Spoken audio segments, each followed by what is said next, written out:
Sanibonani egruphini. Uma kaSiphetho Gumede lo okhulumayo. Bafethu ngicela ukunixwayisa nako. Ngabo-1 emini kunemoto eqhamuke shuthi yehlisa umuntu la uma udlula emarumini.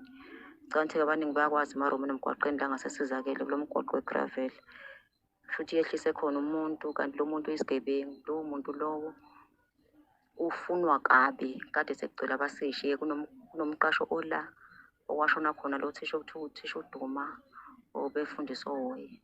La kade kuhlala khona lowo thisha kusho lowo muntu usolakala ukuthi ungene kulowo mqasho lowo. Mina-ke bengilapho-ke ngiqhamuka ngomgwaqo. Kwaqhamuka abaseshi-ke iy'moto ey'ningi kabi-ke nje namaphoyisa ahamba nezinja. Base basinikeza lesi sithombe lesi kwathiwa sisithumelele wonke umuntu esinenamba yakhe.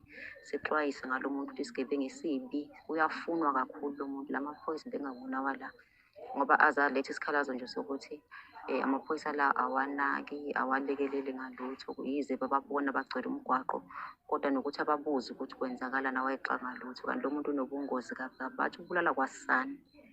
Okungisabisa kakhulu-ke ngoba imoto le bathi ade imgibelisile. U-driver wayo leyo moto ade ayishayela uyayikhulumela ukuthi lowo muntu umehlise lanje la ngasesontweni lasemarumini.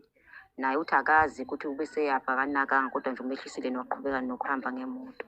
Kodwa ube umuntu obefuna umqasho, afuna indawo yokuhlala, shuthi indawo yokulala shuthi kwanamhlanje ngazi.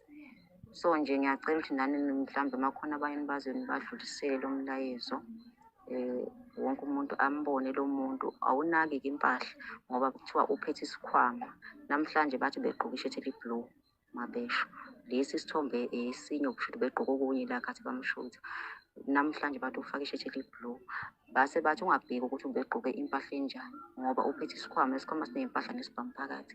Uhamba ashintsha iy'mpahla.